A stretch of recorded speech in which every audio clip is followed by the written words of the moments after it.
Donc, je suis absolument ravie d'accueillir Cléo Bertelsmayer pour nous faire ce séminaire d'aujourd'hui sur le rôle de la mondialisation dans la dispersion des espèces envahissantes. Donc, elle travaille à l'Université de Lausanne où elle a son groupe. Et donc, je suis ravie de t'accueillir. Merci Tatiana pour cette invitation.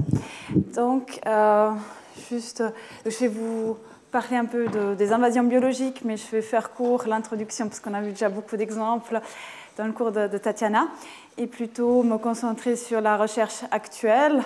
Et je vais aborder 4 thèmes différents, donc la dynamique temporelle des invasions au cours de 200 dernières années, puis les routes d'introduction complexes des espèces, les flux d'espèces à l'échelle globale, et puis des nouveaux risques liés aux invasions. Et je vais regarder un petit peu le commerce des animaux de compagnie exotiques. Donc là, on voit une carte, c'est la Covid-19. Alors, on a tous un peu marre de ça, mais je vous montre juste cette carte qui a été faite par des chercheurs vraiment tout au début de la pandémie, au bout de quelques semaines seulement. Et en fait, ce qui est frappant avec cette carte, c'est quand on regarde une carte des flux des passagers aériens, on voit que ça correspond assez bien, ce qui n'est pas très étonnant puisque c'est l'humain qui a transporté cette espèce partout à l'échelle de la planète.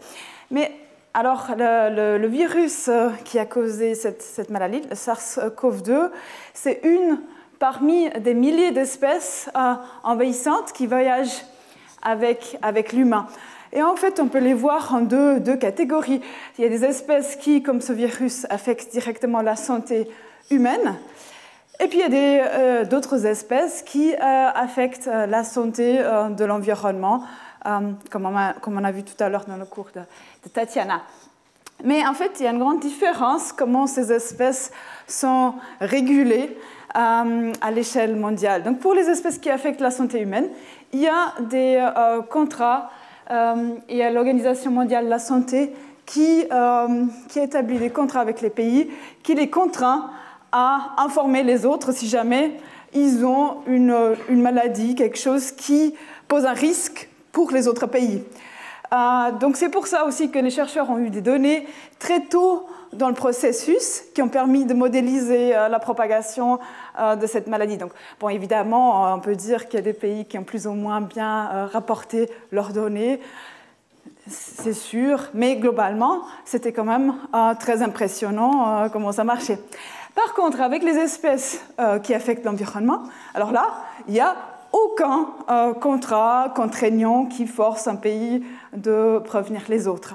Et en fait, même les pays ont plutôt tendance à ne pas le dire aux autres, parce que s'ils ont une espèce envahissante chez eux qui pourrait poser un risque, eh bien, ça entrave plutôt les relations de commerce de certaines marchandises. Donc, on ne va plutôt pas le dire. Donc, c'est plutôt plus difficile d'avoir des bonnes données pour modéliser ça. Alors, je ne vais pas trop parler d'exemples d'espèces, on en a déjà vu beaucoup. C'est juste ici pour rappeler en fait qu'on a vraiment une très grande variété d'espèces envahissantes. Donc là, c'est des espèces qui sont répertoriées sur une liste des 100 espèces parmi les pires envahissantes. Et puis, on voit qu'on a un peu de tout. On a des micro-organismes, des mammifères, des reptiles, des oiseaux, des poissons, des invertébrés, des plantes, etc. Donc, en Europe, on connaît plus de 12 000 espèces introduites et plus de 400 ont été qualifiées d'envahissantes, donc qui causent des impacts sur l'environnement ou la santé humaine qui sont notables. Donc, finalement, c'est quoi une invasion biologique? Eh bien, ça commence avec le mouvement des espèces en dehors de leur aire native. Donc, il y a des barrières historiques qui contraignent cette aire native des espèces, et puis un mouvement vers une nouvelle aire. Et en fait, ça peut arriver naturellement. Comme en 2011, il y a eu un tsunami au Japon qui a transporté des centaines d'espèces le long de milliers de kilomètres.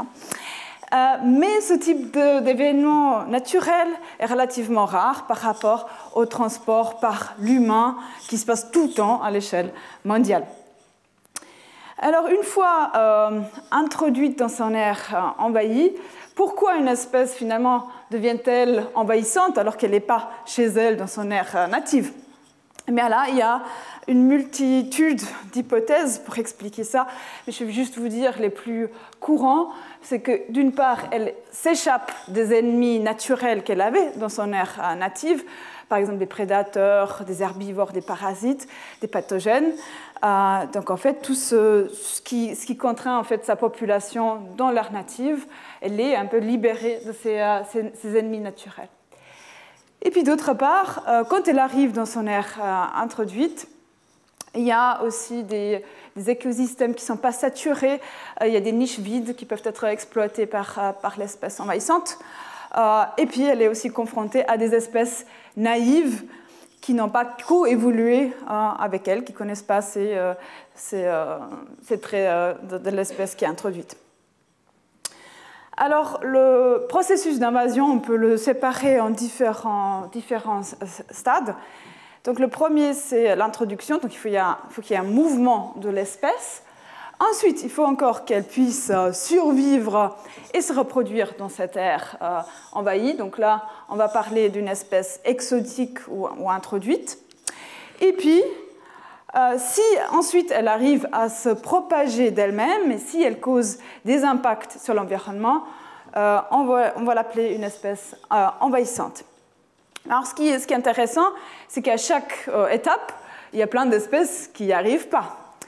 Donc on estime qu'il y a à peu près 10% des espèces qui sont transportées par l'humain qui arrivent à s'établir. Et parmi ces espèces qui sont établies, il y a à peu près 10% qui finissent par causer des impacts. Donc, finalement, la plupart des espèces introduites ne sont pas envahissantes, mais quand elles le deviennent, ça peut vraiment être catastrophique.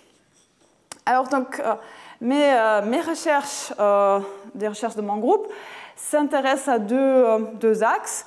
Donc, d'abord, on essaie de comprendre des effets sur cet établissement des espèces, donc notamment l'impact du changement climatique, et puis essayer de comprendre comment les espèces peuvent survivre dans de nouvelles conditions environnementales et comment elles peuvent faire face à des nouvelles communautés d'espèces auxquelles elles sont confrontées. Et puis, deuxièmement, on s'intéresse à l'impact de la mondialisation sur le processus d'introduction. Donc, dans cet exposé aujourd'hui, je vais vous parler surtout de l'impact de la mondialisation sur le transport, parce que je pense que c'est vraiment un très bon exemple qui illustre comment, en fait, il faut s'intéresser à l'humain pour comprendre les menaces de la biodiversité. Et puis, aujourd'hui, quand on veut comprendre ces menaces, il ne suffit plus de regarder avec nos lunettes de biologistes purement, mais aussi d'essayer de comprendre les processus humains, en fait. Donc, le premier thème, c'est la dynamique temporelle des espèces, d'introduction d'espèces. Donc la mondialisation, donc quand on pense à la mondialisation, souvent on a tendance à penser aux dernières décennies, c'est un peu ça qui évoque le mot mondialisation. Mais en fait c'est toute une histoire, la mondialisation, elle a commencé très tôt. Donc juste quelques exemples que vous connaissez certainement, ici là on voit la route de la soie qui depuis plus de 2000 ans, il y a eu des transports de marchandises, notamment de luxe, de la Chine vers l'Europe. Puis après, il y a eu d'autres routes, des routes des épices, où il y a des marchands musulmans qui ont transporté des épices, notamment de tout le tour de la Méditerranée. Après, on connaît l'âge des découvertes au XVe siècle avec les expéditions de Magellan, Christophe Colomb et d'autres, qui ont aussi ouvert nouvelles voies de transport, de voyage et de commerce. Mais bon, tout ça, c'est resté à une échelle relativement petite jusqu'à la révolution industrielle où, d'un coup, la technologie humaine des transports, la vitesse des transports a explosé. On a eu des chemins de fer et des machines à vapeur qui ont tout ça accéléré. Donc ça, c'était vers fin XVIIIe siècle. Et après, après la première vague de mondialisation, on a eu un peu une chute des commerces internationaux avec les deux guerres mondiales et la crise économique. Et puis après, par contre, maintenant, on est dans la deuxième vague de mondialisation avec l'accélération des transports et puis aussi la mise en place de ces containers qui protègent en fait les marchandises et puis aussi du coup les espèces qui voyagent à l'intérieur. Donc ça a beaucoup contribué à l'introduction d'espèces partout sur la planète. Et donc, on voit que finalement le monde est devenu de plus en plus connecté, ça s'est accéléré. Mais quel est cet effet sur la dynamique des invasions à l'échelle du monde? Eh bien, ça c'est une figure d'un article qui est extrêmement cité dans la littérature, où les auteurs ils ont regardé les nouvelles invasions par pays depuis 1800 jusqu'aux années 2000. Et puis en fait, voilà, c'est une grande augmentation. Donc là, bon, ça colle un peu avec cette idée expansion, accélération, oh là là, de plus en plus d'invasions. Mais en fait, il y a Émeric Bonamour qui est en thèse avec moi à Lausanne. Il a dit, oui, mais d'accord, mais en fait, le nombre d'observateurs aussi a augmenté dans le temps. Donc il y a de plus en plus de scientifiques, il y a des sociétés savantes, on a collecté de plus en plus de données. Donc est-ce qu'il n'y a pas une part de cette accélération-là qu'on observe qui est simplement due au fait qu'on regarde de plus en plus ces espèces? Et donc, pour en fait essayer de comprendre à quel point cette dynamique est liée au commerce international, il faudrait essayer de séparer ces deux effets. Et donc, il a fait ça. Il a regardé ici, en fait, en rouge, ça c'est juste les données brutes de nombre d'observations d'insectes au cours du temps, insectes invasifs. Et puis en vert, c'est la courbe à laquelle on s'attendrait, seulement basée sur le nombre d'observations par les naturalistes dans le temps. Et vous voyez, cette courbe-là aussi paraît très proche, en fait, elles sont très proches. Et si on regarde pour les plantes, c'est un peu la même chose. Et donc, il a fait un modèle pour prendre en compte cet effet d'observateur, pour regarder quelle est la part de la variance qui reste si on prend en compte l'augmentation des observateurs. Et en fait, là, on voit quelque chose de très différent. Donc, si on corrige pour les observateurs, là, on voit quelque chose. Il y a une première vague ici, vers 1850, et puis, pof, un déclin vers 1950, et puis on voit une deuxième vague, en fait. Et on a la même chose pour les plantes.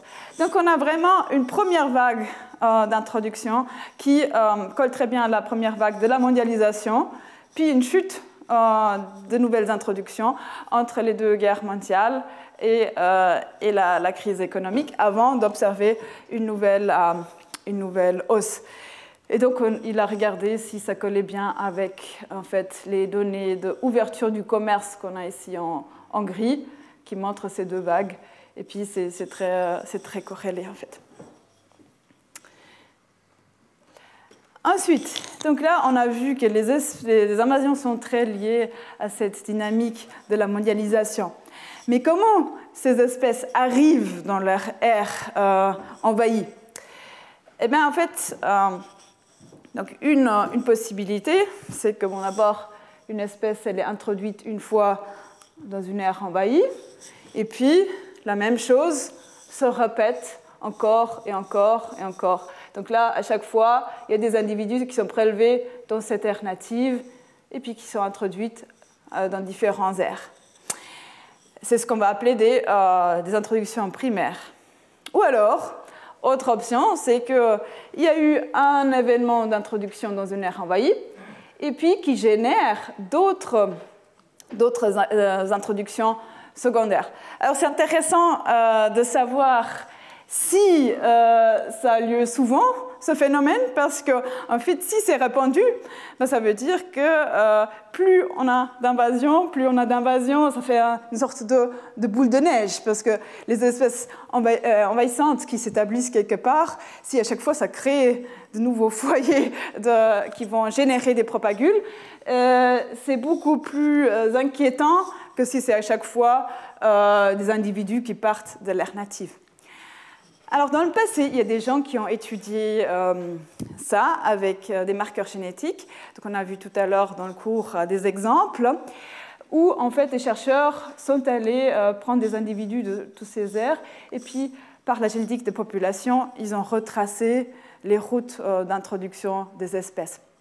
Donc là, on peut savoir si, pour ces espèces, c'est fréquent, les introductions secondaires ou pas.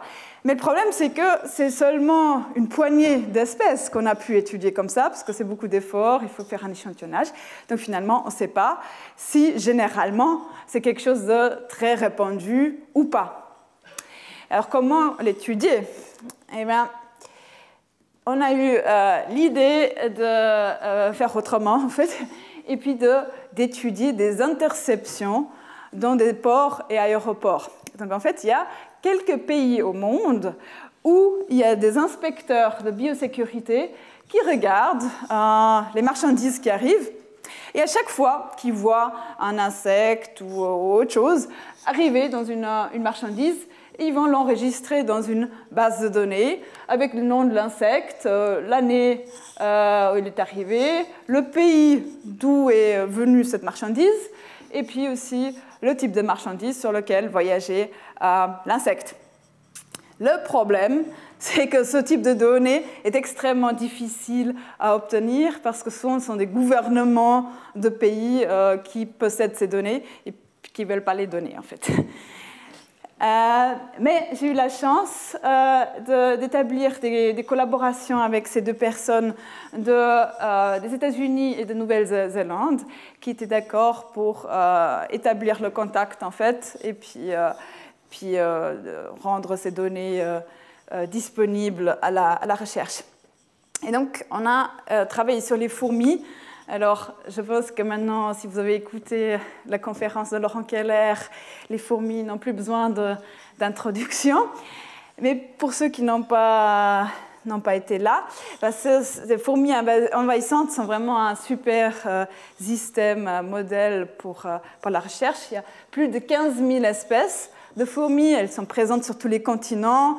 Il y a une énorme diversité écologique. On connaît aussi, on a très bonnes données de distribution. Il y a plus de 240 espèces introduites dans le monde. Et puis une vingtaine qui est très problématique, reconnue par l'UICN. Et puis ici, on a un exemple d'une fourmi Tapinoma magnum qui vient de la Méditerranée, qui a été introduite chez nous en Suisse, à Lausanne. Elle est aussi présente en France, dans la région lyonnaise.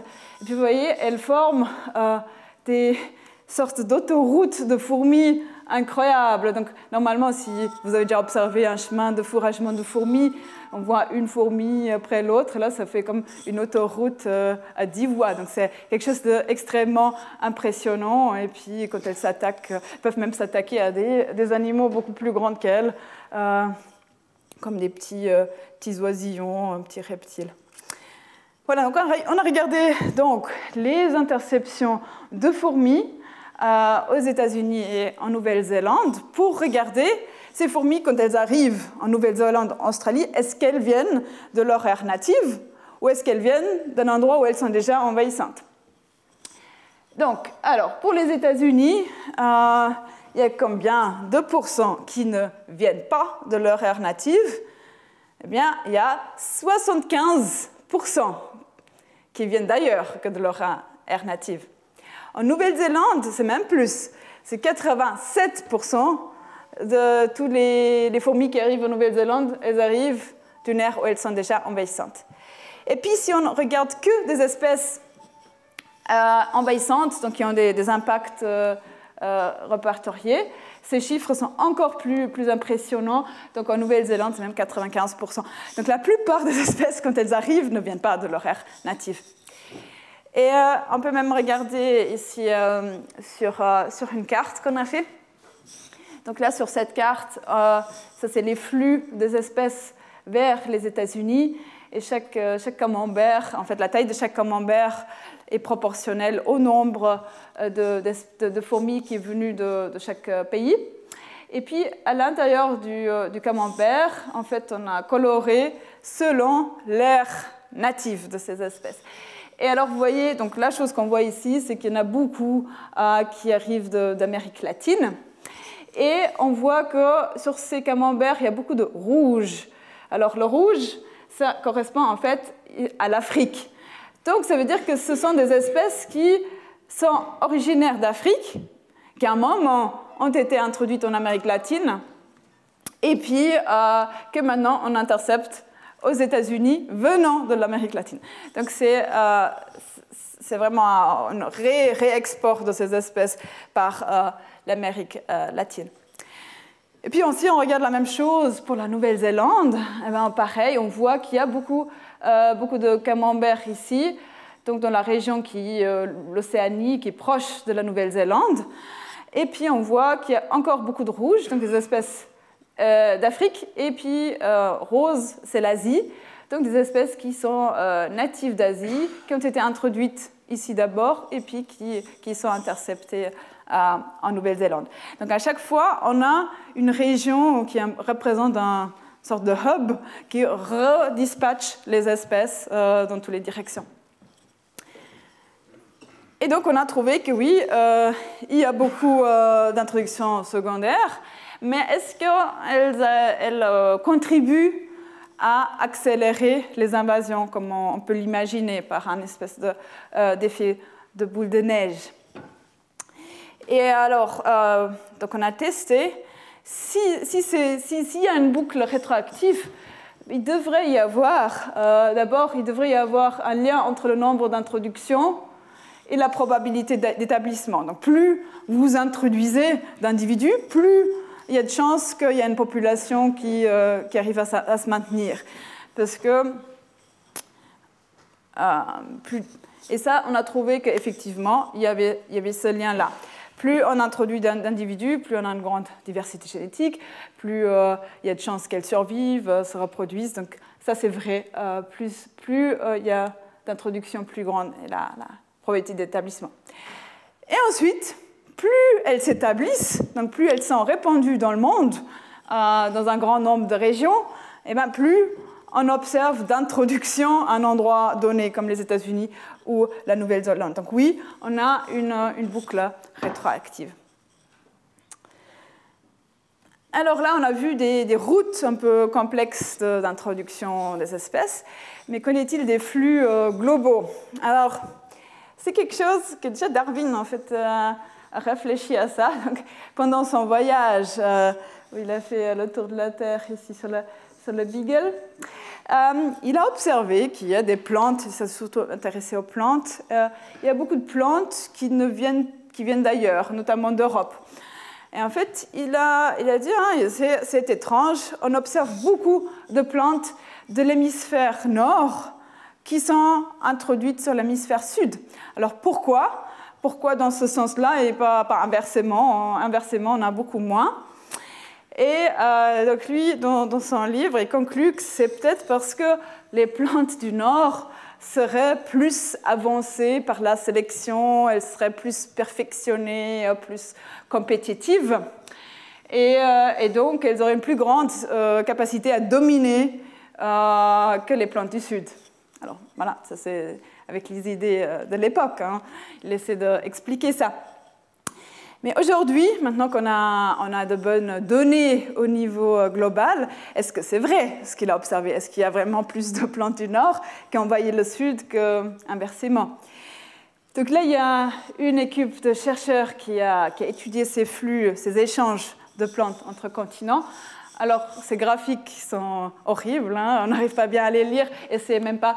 je pense que les chercheurs, ils aiment bien ces graphiques parce que ça fait joli, mais ce n'est pas la meilleure manière pour représenter l'information. En gros, ce qu'on voit ici, c'est que chaque barre colorée, c'est une région du monde. Ici, par exemple, on a l'Afrique en jaune. Et il y a deux parties. Il y a une partie qui est remplie, une partie qui est blanche. Et cette partie qui est remplie, ce sont des espèces africaines qui sont parties de l'Afrique vers d'autres continents. Et puis la partie qui est blanche, ce sont des espèces qui viennent d'autres continents et puis qui sont arrivées en Afrique. D'accord ? Et en fait, donc, eux, ils comparent ces flux qu'on observe à des flux théoriques. Alors les flux théoriques, c'est basé sur l'idée quels auraient été les échanges si ça correspondait simplement aux proportions de plantes sur chaque continent. Donc, il y a des continents qui sont plus riches en espèces. Donc on s'attendrait que ces continents aient généré plus d'invasions ailleurs, simplement du fait qu'ils ont plus d'espèces. Donc ça, c'est les flux théoriques si ça correspondait vraiment juste à la richesse d'espèces sur chaque continent. Et puis ils trouvent il y a une différence qu'on ne voit pas très bien à l'œil, mais il y a une différence entre ces deux parties. Et en fait, ce qu'ils trouvent, c'est que les plantes de l'ancien monde, ce n'est pas vraiment nord-sud, mais c'est plutôt ancien monde, nouveau monde, donc l'ancien monde, l'Afrique, l'Asie, l'Europe, qui auraient plus envahi le nouveau monde qu'inversement. Et dans cet article, il y a quelques années, qui était publié dans la revue Nature, ils ont essayé d'expliquer pourquoi, mais ils n'ont pas fait d'analyse pour essayer de comprendre ça quantitativement. Ils ont un petit peu spéculé pourquoi. Et ils ont dit peut-être que les plantes de l'ancien monde auraient des traits en lien avec la compétition, la domination, qui ont fait que c'était super bonnes envahisseuses. Donc, ce serait peut-être une préadaptation à envahir ailleurs. Alors après eux, il y a d'autres gens qui ont fait le même genre de graphique, encore, pour d'autres groupes taxonomiques comme les amphibiens et les reptiles.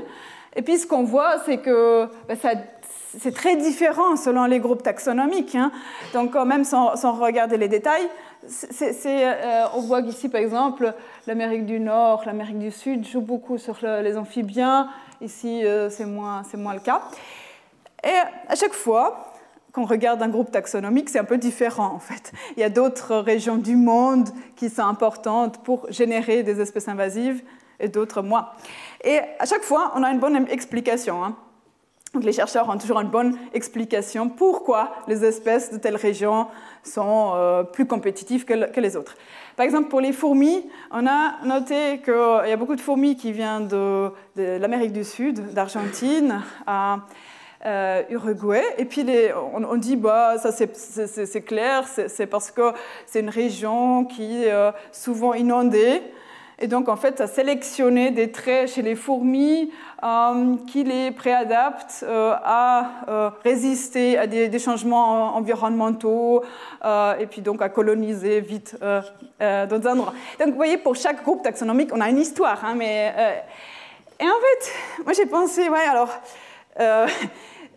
mais ces histoires qu'on raconte sur chaque faune ou flore régionale et pourquoi les traits sont importants de ces espèces, mais finalement, on n'a jamais testé ça. Est-ce que c'est vraiment les traits de ces espèces ou est-ce que ce ne serait pas simplement un peu l'opportunité de voyager des espèces? Donc, peut-être que c'est simplement un peu la direction des flux de commerce et puis des marchandises sur lesquelles voyagent ces espèces. Et puis ça peut différer selon les groupes taxonomiques parce qu'elles ne voyagent pas de la même manière. Il y en a qui sont introduits parce que ce sont des animaux de compagnie, comme les amphibiens, des reptiles, et d'autres comme des insectes qui voyagent accidentellement. Et donc, on a décidé de regarder ça chez les fourmis, avec Sébastien Ollier, qui est un maître de conférence à Paris-Saclay. Et donc ça, ce sont c'est des flux de fourmis vers les États-Unis. Et donc on a essayé d'expliquer ces flux de fourmis par les flux de commerce, en fait. Parce que les fourmis sont introduites essentiellement, accidentellement, sur des marchandises, en fait. Et alors, donc, ça c'est pas une cible d'un jeu de fléchettes, mais c'est un radar chart où on voit en fait l'importance de chaque continent dans ces flux. Donc en rouge, on a des fourmis qui viennent beaucoup d'Amérique latine, un petit peu d'Europe, un petit peu d'Asie, un petit peu d'Amérique du Nord, pas tellement d'Afrique et d'Océanie. Et puis en fait, en noir ici, ça c'est les flux de commerce qui arrivent aux États-Unis. Et là, on peut dire c'est un peu raté. On a un peu raté la cible hein, avec notre hypothèse, hein, parce que ça vient beaucoup d'Europe et d'Asie. Ça colle pas tellement bien. Hein. Alors, après, on s'est dit, oui, mais bon, le flux de commerce en général comprend beaucoup de choses qui ne transportent pas les fourmis, des ordinateurs, des voitures, etc., qui comportent très peu de risques, en fait, d'avoir des espèces vivantes. Donc, on a pris le commerce agricole. Alors, commerce agricole, oui, ça colle un peu mieux déjà aux fourmis, mais pas super bien non plus. Il y a aussi encore l'Amérique du Nord, l'Asie, qui est importante. Et bon, donc là, on a regardé, mais qu'est-ce qu'il y a dans le commerce agricole? Et bien, en fait, il y a la viande, du poisson, des choses comme ça qui ne transportent pas tellement les fourmis. En fait, nous, on sait par les interceptions, on peut regarder sur quel type de marchandises arrivent les fourmis, et puis sont essentiellement les plantes et les fruits et légumes.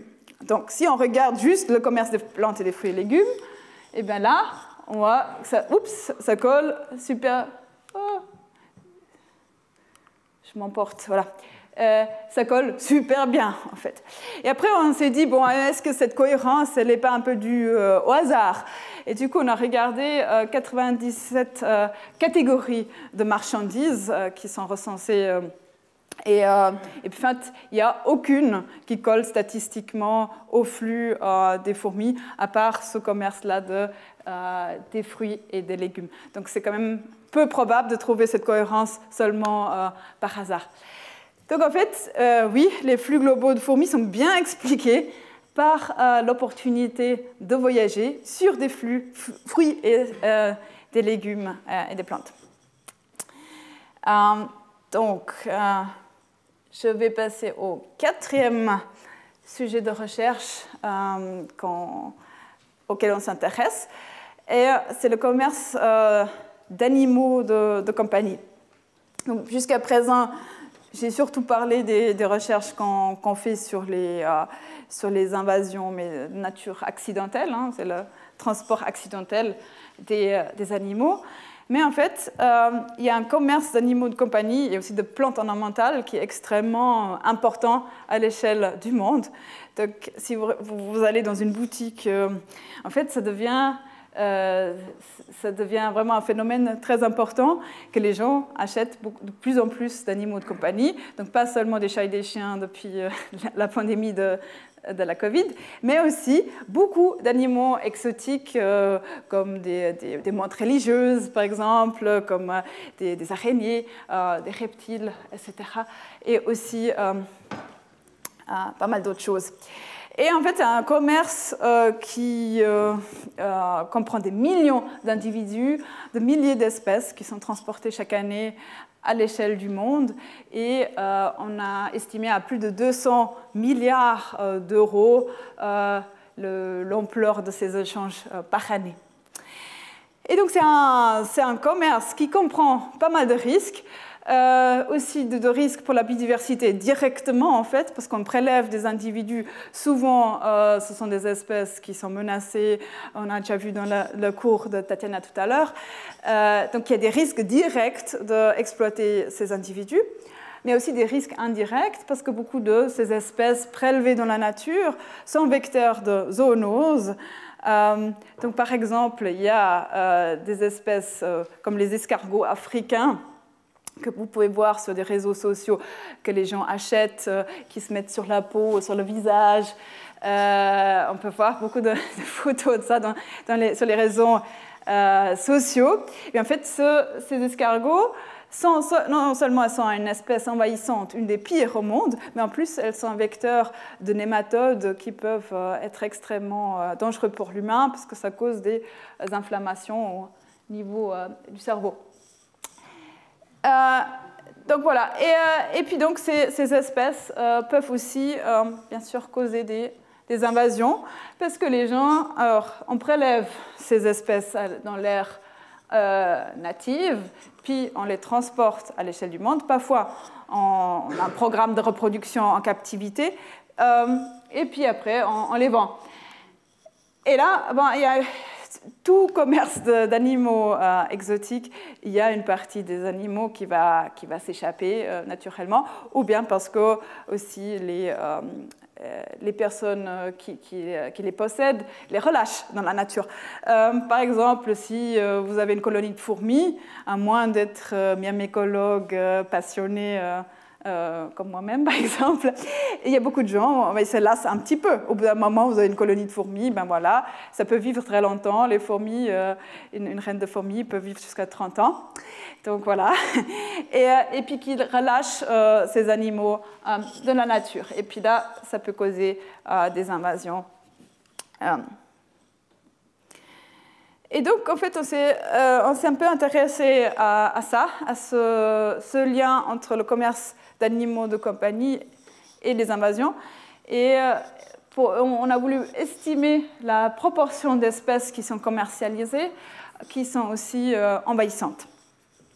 Et donc, on a fait cette étude avec Jérôme J.P., qui est postdoc de mon équipe à Lausanne. Et puis, donc on a d'abord regardé pour ces différents groupes d'espèces, combien d'espèces sont envahissantes, en fait, par groupe. Donc ça, c'est le pool d'espèces au niveau global pour les mammifères, les oiseaux, les reptiles, les amphibiens et les poissons. Et la partie en rouge, ce sont celles qu'on a répertoriées qui sont envahissantes. Et donc, voilà, ça tourne autour de 2-3% des espèces au niveau global. Maintenant, si on regarde pour les espèces qui sont commercialisées comme animaux de compagnie, eh bien là, la part est beaucoup plus importante. Alors, parfois, il y a plusieurs camemberts par groupe taxonomique parce qu'en fait, ça correspond à différentes études qu'on a recensées. Donc là, c'est au niveau mondial 2 fois, mais il y a différentes méthodologies, donc on n'a pas voulu les mettre ensemble, ces résultats. Et puis parfois, c'est aussi différents pays. Là, on a les États-Unis ou la Suisse. Mais ce qu'on voit globalement, c'est que dans tous les cas, quelle que soit l'étude qu'on a regardée, la proportion d'espèces envahissantes est beaucoup plus élevée, donc 7-8 fois plus élevée que dans le pool des espèces au niveau global. Maintenant, pourquoi est-ce qu'il y a cette surreprésentation d'espèces envahissantes dans le commerce des animaux de compagnie? Est-ce que c'est parce que ce commerce sélectionne pour des espèces qui sont envahissantes? On pourrait l'imaginer, parce que souvent, ce sont des espèces relativement robustes, difficiles à tuer, elles se reproduisent facilement en captivité. Donc peut-être ce sont des traits qu'on a sélectionnés dans le commerce lui-même. Mais l'autre possibilité, c'est que c'est simplement parce que le commerce des animaux dans le passé a donné l'opportunité à ces espèces de devenir envahissantes par la suite, parce qu'elles ont été relâchées. Alors, comment faire la différence entre ces deux hypothèses? C'est pas facile, parce que pour la plupart de ces espèces de vertébrés qu'on a vus sur la figure, ce sont des commerces qui sont établis depuis longtemps, en fait. Depuis des décennies, on fait le commerce de poissons, d'amphibiens, de reptiles. Donc on ne peut plus savoir quelle est la cause et l'effet, en fait, de ce phénomène. Et donc on a décidé de s'intéresser aux fourmis. Alors, il y a des très jolies fourmis que les gens aiment bien garder chez eux. Et en fait, au début, moi, je n'étais pas très convaincue commerce de fourmis de compagnie, parce que... bon, ouais. Mais alors, Jérôme, il a dit, si, tu vas voir ce que tu vas voir. Alors, j'ai dit, OK, on va regarder. Et puis, en fait, c'est incroyable. Il y a un commerce de fourmis en ligne, donc c'est dans les boutiques en ligne, et vous pouvez acheter des fourmis venant de partout du monde, Et puis en fait, elles arrivent comme ça dans un tube avec un petit peu d'eau, là-dedans une reine, des ouvrières, et puis c'est envoyé par la poste. Il n'y a aucune réglementation là-dessus, hein. Vous pouvez acheter ce que vous voulez, de continent que vous voulez. Ça arrive en quelques jours. Et puis alors, même les fourmis les plus envahissantes du monde, qui sont sur la liste des 100 espèces les plus envahissantes, il y a 5 espèces de fourmis, on a trouvé 4 qui sont vendues dans les boutiques en ligne. Souvent, les vendeurs, même, ils vous vendent ces fourmis parce que c'est facile à élever. Il y a une croissance très forte de la colonie, donc vraiment les mêmes caractéristiques qui les rendent envahissantes par la suite. Donc voilà, donc on s'est intéressé à ce commerce. Et en fait, l'avantage qu'il y a avec ces fourmis, c'est que c'est un commerce qui est très récent. Ça fait une dizaine d'années seulement que les gens ont commencé à acheter beaucoup de colonies de fourmis sur Internet. Donc c'est un commerce qui n'a pas pu causer les invasions qu'on voit aujourd'hui, qui datent depuis... beaucoup d'invasions sont assez anciennes. En fait, on a déjà depuis 150 ans, on a pas mal d'invasions de fourmis. Donc c'est récent. Du coup, là, on peut vraiment regarder, est-ce que ce commerce-là sélectionne encore pour les espèces envahissantes. Donc voilà, on a trouvé, d'abord, on a un peu quantifié ce commerce. C'est vraiment des échanges à l'échelle mondiale. Et puis, le nombre de boutiques en ligne a explosé depuis les années 2000. Et alors, est-ce qu'on retrouve une surreprésentation? Eh bien, oui. Donc voilà, ça c'est le groupe des fourmis à l'échelle mondiale. Il y a un peu moins de 2% qui sont envahissantes.